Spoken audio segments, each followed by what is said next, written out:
4 नवरात्रे होते हैं। कितने? 4। 2 नवरात्रे गुप्त होते हैं, 2 नवरात्रे तुम्हारे सामने आते हैं, एक चैत्रीय एक शरदीय, फिर नवरात्रे प्रारंभ होते हैं।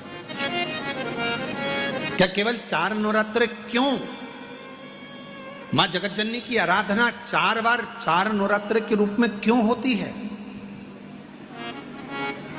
हमारा बचपन, हमारी जवानी, हमारी अधेड़ी और हमारा बुढ़ापा, 4 अवस्था में यह नवरात्रे की जो साधना होती है, नवरात्रे में जो आराधना होती है, जो नवरात्रे में माँ आद्य शक्ति दुर्गा भवानी माँ पार्वती की पूजन होती है, माँ गोरा के रूप में, चंद्रघंटा के रूप में, स्कंद के रूप में, कुष्मांडा के रूप में, माँ कात्यायनी के रूप में, माँ कालरात्रि के रूप में, जब हम माँ आद्य शक्ति की आराधना करते हैं तो वो नवरात्रे हमारे शरीर को एक ऊर्जा देते हैं, एक एनर्जी देते हैं, एक बल देते हैं।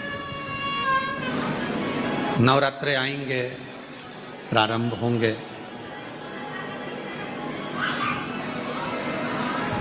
उस नवरात्रे में कहते हैं नवरात्रे जब बढ़कर आते हैं, 9 दिन से अगर 10वें दिन नवरात्रे बढ़ जाते हैं, नवरात्रे अगर एक दिन भी बढ़कर आते हैं तो माँ जगतजननी की आराधना करने वाले, साधना करने वाले भक्तों को जितना फल नवरात्रे का प्राप्त होता है वो 10 गुना फल नवरात्रे में प्राप्त होता है। अगर नवरात्रे एक दिन बढ़ जाएं, शिव शक्ति की खूब आराधना करो, भगवान शंकर और पार्वती की खूब साधना करो, शिव पार्वती का भजन करो, शिव पार्वती का स्मरण करो, शिव पार्वती की भक्ति करो, मंत्र जाप करो, नाम जाप करो, कीर्तन करो, आराधना करो, साधना करो, वो फल देते हैं।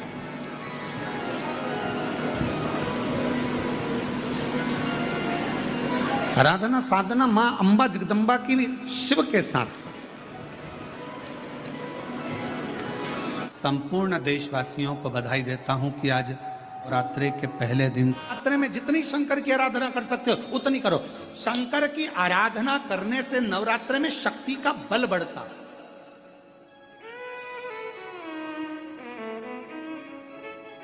शक्ति का क्यों गुरुजी नवरात्र में शंकर जी की आराधना क्यों करना चाहिए? हमने कहा अगर माता रानी से जो मांगना है तुम्हें, अगर तुमने नवरात्रे में शिव जी की आराधना करिए, शंकर की कथा सुनिए, शंकर की आराधना करिए, शिव स्तुति करिए, शंकर को एक लोटा जल चढ़ाया, मां आद्य शक्ति तुम्हारे पर कृपा करेगी। क्यों? क्योंकि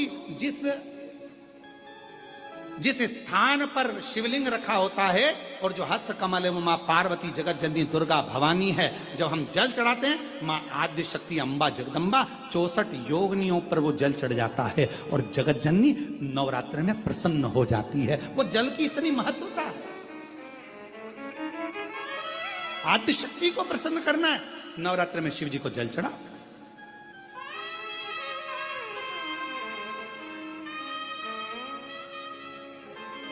कोई बेटा बेटी है, कोई एग्जाम दे रहे हैं, कंपटीशन एग्जाम में बैठ रहे हैं, सर्विस के लिए जा रहे हैं, नौकरी के लिए जा रहे हैं, नौकरी नहीं लग रही है, हम कहेंगे लाल पुष्प की पत्तियों को प्रत्येक किसी भी नवरात्रि के अंदर, नवरात्रि के अंतर्गत 9 दिन का तुम नियम बना लो। जैसे कई माताओं का नियम रहता है, मेरा व्रत है, मैं दूध पर, एक गिलास दूध पर व्रत करूंगी, मैं नंगे पैर चलूंगी, मैं ये व्रत करूंगी, मैं वो व्रत करूंगी। मैं बेटा बेटियों से कहूंगा, नवयुवक बच्चों से कहूंगा, अगर आप कंपटीशन एग्जाम में बैठ रहे हो, अपनी पूरी मेहनत करो, पूरा परिश्रम करो, रात दिन एक करो और लगे रहो।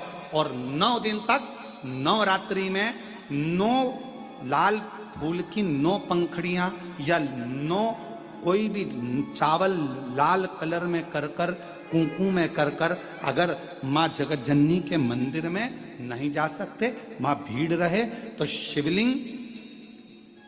शिवलिंग की जो जलाधारी है, जहां पानी गोल घूमता है, इस जलाधारी पर कहीं पर भी नवरात्रे में 9 दिन तक या तो लाल फूल की पंखड़ी 9 या 9 चावल के दाने लाल कलर कर कुंकू में, लाल चंदन में उस स्थान पर चढ़ाना प्रारंभ करो।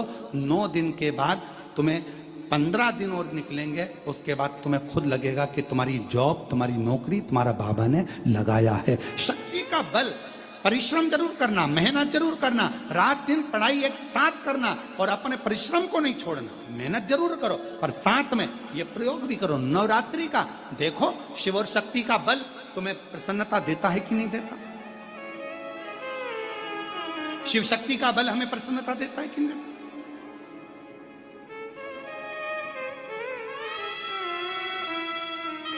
अब कई लोग ऐसे होते हैं, हम नवरात्रि आई है, माता रानी को भज रहे हैं, जगत जननी दुर्गा भवानी को भज रहे हैं, पर शिव जी के मंदिर तक नहीं जा रहे, समय नहीं मिल रहा मंदिर जाने का, क्योंकि माता जी के मंदिर जाते हैं, माता जी को प्रणाम। अरे उस शंकर को पहले भजो, सवेरे उठते से ही पहला एक लोटा जल शिव को, क्योंकि उसी के माँ जगत जननी हस्तकमल पर जल जाना जरूरी है। शंकर का चढ़ा वो हमें फल प्रदान करे, सुख दे, आनंद का।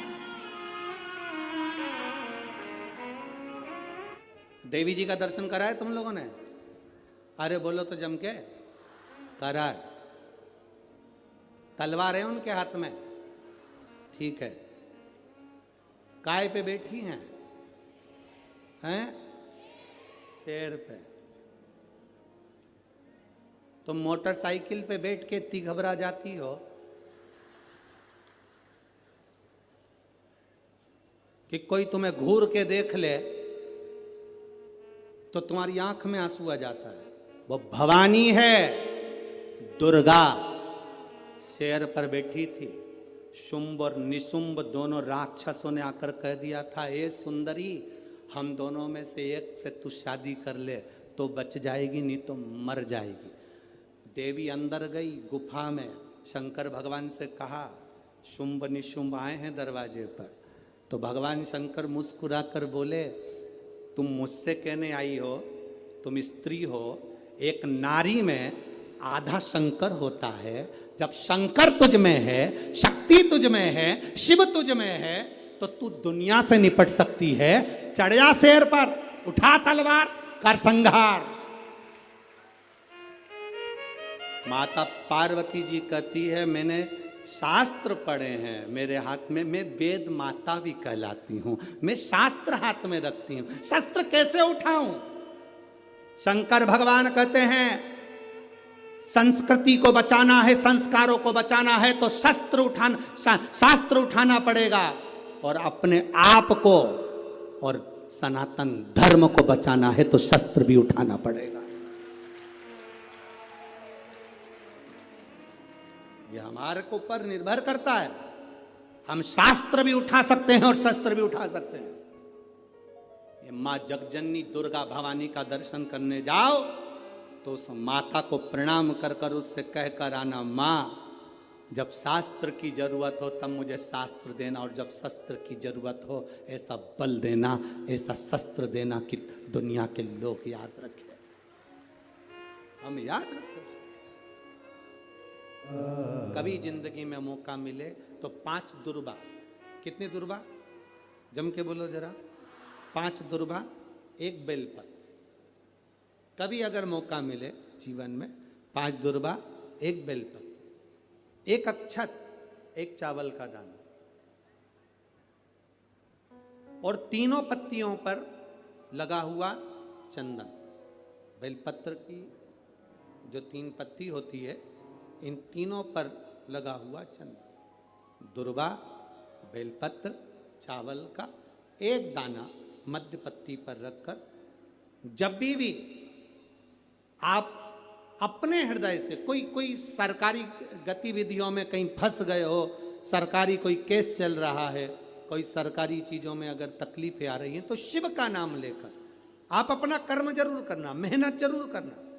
कर्म के साथ में शंकर पर विश्वास रखकर 1 अक्षत का दाना, 1 बेलपत्र, 5 दुर्बा हाथ में लेकर शिव का स्मरण कर कर श्री शिवाय नमस्तुभ्यम कहकर, अगर श्री शिवाय नमस्तुभ्यम भी नहीं कह सकते, पंचाक्षर मंत्र नमः शिवाय, षडाक्षर मंत्र ओम नमः शिवाय, या फिर श्री शिवाय नमस्तुभ्यम बोलकर शिव को जो स्थान आपको बताया है, स्थान देखा है ना, फिर ध्यान देंगे।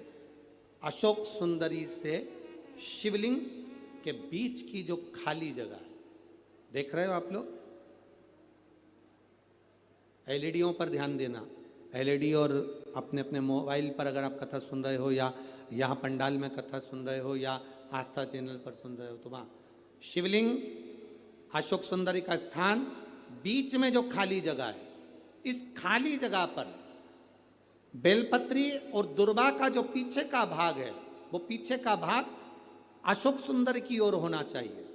अशोक सुंदर की ओर उसका भाग हो जाए, और पत्ती को इस तरह से शिवलिंग और जो खाली जगह है उसके मध्य में रखकर, कोई सरकारी चीज के लिए, कोई प्रशासनिक चीज के लिए, कोई केस के लिए, कोई कानूनी कार्यवाही के लिए, कोई तकलीफ में घिरे हुए हो, तो उस स्थान पर ये बेलपत्र केवल एक बार चढ़ाकर बाबा से विनती करना, बाबा उसको स्वीकार जरूर करेगा, कार्य सफल जरूर करेगा। एक बेलपत्र, शिव भक्ति के लिए एक बेलपत्र की मूल, एक। शिव कथा कर रही है। आप लोगों के घर में रुद्राक्ष है? जरा बोलो, जम के बोलो जरा, है ना सबके पास में? जब रोग आता है तो रुद्राक्ष को तांबे के कलश में गलाकर उसको शिवजी पे जल चढ़ाकर पीते हैं। और यदि जिस दिन तुमको लगे कि आज मेरा मन शांत नहीं है, आज मेरे घर में अशांति सी लग रही है, क्लेश बहुत है, मन में शांति नहीं है, टेंशन बहुत चल रहा है, उस दिन थोड़ी देर के लिए लेफ्ट हाथ में रुद्राक्ष का मन का, सीधे हाथ से बाबा देवादिदेव महादेव का हाथ रखकर शिव जी के नाम का स्मरण कर कर महामृत्युंजय याद हो तो वो जप लें, ना हो श्री शिवाय नमस्तुभ्यम जप लें, ना हो पंचाक्षर षडाक्षर जप लें। केवल 3, 5 या 7 बार बोल लो, उस रुद्राक्ष को हृदय से लगाकर वापिस जहाँ रखा था वहीं रख दो। आपको 15 मिनट के अंदर अंतर मालूम पड़ जाएगा कि घर के अंदर शांति हुई कि नहीं हुई। ये प्रैक्टिकल जरूर करना। कहीं सियोर वाला हमारा झूठ तो नहीं बोल रहा, इसलिए प्रैक्टिकल करना जरूरी है। प्रैक्टिकल बहुत जरूरी है। देवी जी की स्थापना होती है, तांबे का, पीतल का, स्टील का, मिट्टी का, कौन सा घड़ा, कौन सा घड़ा रखते हैं? काय का रखते हैं? मिट्टी। काय का घड़ा रखते हैं? मिट्टी का। कभी कोई तुमसे पूछे कि पूजन में मिट्टी का पात्र, मिट्टी का घड़ा, मिट्टी का हंडा, मिट्टी की मटकी क्यों रखी जाती है, यदि कोई तुमसे पूछे तो तुम्हें उत्तर देना है, ये मिट्टी का हंडा, मिट्टी का मटका, मिट्टी की मटकी कलश में रेणुका माता के नाम से रखी जाती है, जो अखंड सौभाग्यता प्रदान करती है। देवी कोई सी भी हो, तुम्हारी कुल देवी कोई सी भी हो, तुम किसी भी देवी के मंदिर में जाओ, किसी भी देवता के मंदिर में जाओ, कहीं पर भी स्थापना हो, कहीं पर भी विराजित हो, कोई भी हो, पर मिट्टी का जो मटका रखा है, मिट्टी का जो हंडा रखा है, मिट्टी का जो कलश रखा है, मिट्टी का जो भाव रखा गया है, मिट्टी का जो सुंदर कलश रखा गया है, वो जो रखा वो रेणुका माता के नाम से, वो रेणुका माता के नाम से। महाराज, हमारे यहाँ नवरात्रे में जवारे बोए जाते हैं। आप लोगों को इधर बोते हैं कि नहीं बोते मालूम नहीं, हमको बोते हैं। इधर मट्टी के पात्र में जवारे बोए जाते हैं, कुंडी में जवारे बोए जाते हैं, मट्टी में गेहूं डालकर जवारा बोया जाता है। उस जवारे की मूलता क्या कहती है, उस जवारे की महत्वता क्या कहती है, क्यों बोए जाते हैं जवारे, उस जवारे की महत्वता क्या है? नवरात्रे में 9 दिन जवारे क्यों बोते हैं, उसको बोने का कारण क्या है? केवल कोई कहे कि हम ठाकुर जी को भजते हैं, भगवान कृष्ण को भजते हैं, कोई कहे हम तिरुपति बालाजी को नारायण को भजते हैं, कोई कहता है कि हम हरि विट्ठल को पांडुरंगा को भजते हैं, हमारे यहाँ हाँ हम इनको भजते हैं तो जवारे नहीं बोलते। ना ना, पुष्टि मार्गी है, ठाकुर जी की सेवा करने वाला है, उसके यहाँ भी ये 9 दिन जवारे बोए जाते हैं। रामानुज संप्रदाय से जुड़ा हुआ है, नारायण की पूजन कर रहा है, उसके घर में भी जवारे बोए जाते हैं। पांडुरंगा हरि विट्ठल की उपासना कर रहा है, उसके घर में भी जवारे बोए जाते हैं। जवारे का महत्व हमारे यहाँ शास्त्र कहता है। क्या महत्व है उसका, क्या फल है उसका? महाराज, जब देवी माता ने दुर्गा भवानी को पंचायत में बुलाया गया, शिव पंचायत में मां दुर्गा बैठी हुई है, और शिव पंचायत में जब दुर्गा भवानी बैठी, उपद्रवियों ने उपद्रव मचाया, अहंकारियों ने अहंकार मचाया, असुरों ने राक्षसों ने हाहाकार मचाना प्रारंभ करा। तब उस समय पर देवाधिदेव महादेव माता पार्वती को देखकर, दुर्गा भवानी को देखकर मुस्कुरा रहे थे। केवल शिव मुस्कुरा रहे हैं, पार्वती को देखकर, दुर्गा भवानी को देखकर, मां जगत जननी को देखकर केवल मुस्कुरा रहे हैं। तब देवता सूर्य नारायण ने भगवान शिव जी को देखकर हाथ जोड़कर प्रार्थना करी। भास्कर देव बोले, सूर्य नारायण बोले, बाबा मेरे मन के संशय को मिटा दीजिए। शिव जी ने पूछा क्या काम है, बोलो क्या चाहते हो? शंकर भगवान से सूर्य देव भास्कर देव कहते हैं, प्रभु आपके मुस्कुराने का कारण क्या? भारत की भूमि पर जितनी जगह पर भी आप लोग कथा सुन रहे हो, आस्था चैनल पर, फेसबुक, यूट्यूब पर जितने लोग कथा सुन रहे हो, बड़े ध्यान से सुनना कि जवारे क्यों बोए जाते हैं। नवरात्रि में जवारे की महत्वता क्यों होती है,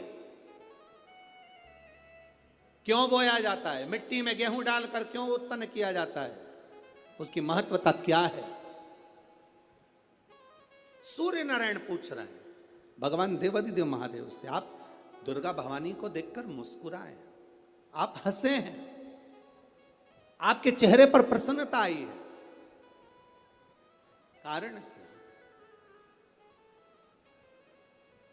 और महाराज देवाधिदेव महादेव ने कहा, यहां भगवान विष्णु, गणेश जी, भास्कर देव, आप सब बैठे हो। असुरों ने आक्रमण कर दिया, असुरों ने आक्रमण करा है, और वह असुर आक्रमण कर दिए हैं तो वो असुर प्रवेश कर रहे हैं, उपद्रव मचाकर, हाहाकार कर कर नष्ट करने वाले हैं इस पूरी पृथ्वी को। तो फिर उसको बचाएगा कौन, कैसे बचेगा? शिव जी ने कहा चिंता मत करो। दुर्गा ने अपने केश का स्मरण किया, एक केश को माता पार्वती जी ने अपने हाथों से छुआ, छूते ही एक कुंड में सुंदर जवारे उत्पन्न हुए हैं। जब तक वो जवारे बड़े नहीं हो जाते, जब तक वो जवारे थोड़े प्रबल नहीं हो जाते, तब तक एक भी असुर प्रवेश नहीं कर सकता, हाहाकार नहीं मचा सकता और अंदर आ नहीं सकता। शिव महापुराण की कथा कहती है, जवारे जिसके यहाँ बोए जाते हैं, जवारे का, आप लोग कहते हैं कहीं पर देवी जी बैठी हैं, किसी के यहाँ मिट्टी की मूर्ति आई, 21 फीट की, 41 फीट की, 15 फीट की, 10 फीट की, 25 फीट की देवी जी की प्रतिमा स्थापना हुई। लोग कहते हैं हम देवी जी का दर्शन करने जा रहे हैं, दुर्गा जी का दर्शन करने जा रहे हैं। शिव महापुराण की कथा कहती है वो दुर्गा जी का दर्शन नहीं, देवी का दर्शन नहीं। नवरात्रे में जहां जवारे बोए जाते हैं वहां मात्र आप पांव रखते हैं तो अपने घर में से क्लेश दूर हट जाता है, अहंकार दूर हट जाता है, अभिमतता दूर हट जाती है, तकलीफें दूर हट जाती है।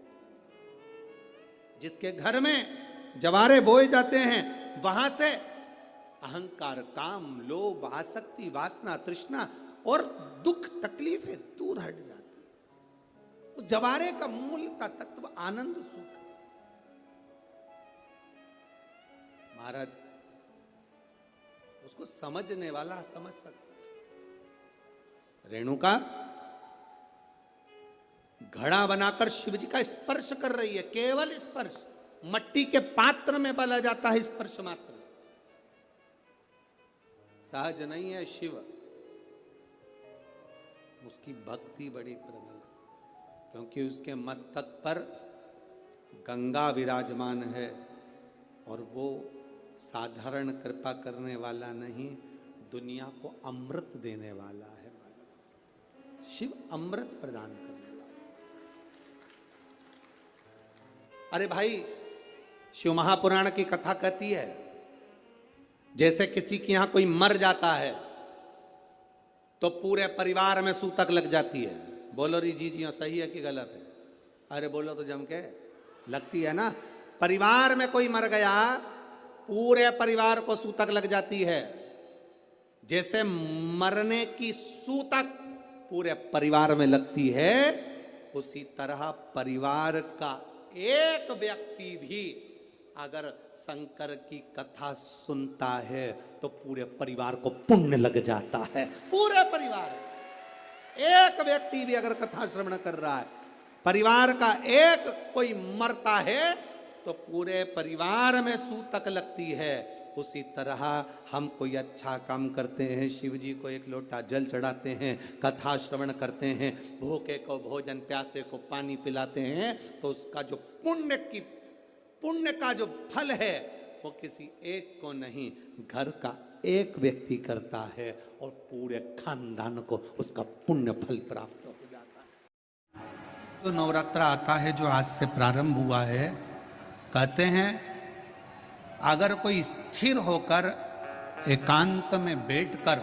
भगवान शंकर के नाम का मात्र संबोधन श्रवण कर लेता है, सुन ले, गुनगुना ले, शिव को याद कर ले, तो कहते हैं शिव और शक्ति की दोनों की कृपा उसके ऊपर बनी ही रहती है। और फिर निवेदन करेंगे, आज से नवरात्रे प्रारंभ हुए हैं, 9 दिन तक अगर आपको ऐसा लगता है कि शिव जी आप बाबा मेरी नहीं सुन रहा, बहुत संघर्ष का जीवन चल रहा है, बहुत परेशानी का जीवन चल रहा है, बहुत कष्ट का जीवन चल रहा है और कोई मंजिल, कोई राह, कोई मार्ग दिख ही नहीं रहा, तुम्हारा कैसा भी दुख है, जो आज प्रारंभ हुए हैं, आज से 9 दिन तक का एक नियम ले लो नवरात्रे में कि मुझे शिवजी के मंदिर में अशोक सुंदरी वाली जगह पर एक बेलपत्र माँ हेमवती माता के नाम से, कौन सी माता? हेमवती, माँ हेमवती के नाम से एक बेलपत्र अशोक सुंदरी वाली जगह पर समर्पित करूंगी। 9 दिन का एक नियम धारण करो और 12वें या 15वें दिन आप देखिए आपका जो दुख है मेरा बाबा उसको काट कर ही रहा है। इस नवरात्रे में हेमवती माता का स्मरण करना, एक बेलपत्र का पूजन करना या एक बेलपत्र के वृक्ष के नीचे आप 9 दिन तक भी, अगर मंदिर तक भी नहीं जा सकते, मंदिर में आप बेलपत्र रखने नहीं जा सकते, तो आपके घर के आंगन में, द्वारे पर, बगीचे में, आपके घर के पास अगर कोई बेलपत्र का पौधा है, वृक्ष है, उस बेलपत्र के वृक्ष के सामने एक बेलपत्र का पत्ता रखकर भी अगर आप उस पर जल चढ़ा रहे हैं या पूजन कर रहे हैं हेमवती माता के नाम से, तो उसका फल आपको मिलेगा। और मान लो बेलपत्र का वृक्ष भी नहीं है, हम मंदिर भी नहीं जा सकते, हम कहीं नहीं जा सकते, घर से बाहर कैसे निकलें, पानी तेज है, जलवृष्टि हो रही है, बहुत सा पानी है, तो क्या करें? अपने घर में जो शिवलिंग है, तुम्हारे घर में अगर जो शिवलिंग है, तुम्हारे घर में जो शिवलिंग विराजमान है, उसी शिवलिंग के साक्षी में, सम्मुख में भी अगर हेमवती माता का नाम लेकर अगर एक बेलपत्र समर्पित करोगे 9 दिवस तक, तो उसका फल मिलेगा जरूर, उसका फल मिलेगा। फिर से बोलो, कौन माता? हेमवती। कौन है ये? शिव महापुराण की कथा कहती है, जब माता पार्वती जी हिमालय राज के घर में प्रगटी और हिमालयों की कंदरा में बैठकर मां पार्वती जी तप साधना में लीन हुई, जितनी परीक्षा भगवान शंकर ले सकते थे शिव जी ने सारी परीक्षा ली। ब्रह्मदेव परीक्षा लेने आए, भगवान नारायण परीक्षा लेने आए, इंद्रदेव आए, सप्तऋषि आए, सारे साधु संतों को परीक्षा लेने भेजा, पर मां उन परीक्षाओं में पास होती चली गई। तब भगवान शंकर ने दर्शन देकर कहा, पार्वती आज से तुम्हारा नाम हेमवती रहेगा। सुनो पार्वती, तुम्हारे इस नाम की आराधना जो तुम्हारे गुप्त स्वरूप में करेगा, उसको मनवांचित फल की प्राप्ति हो जाएगी, और वो फल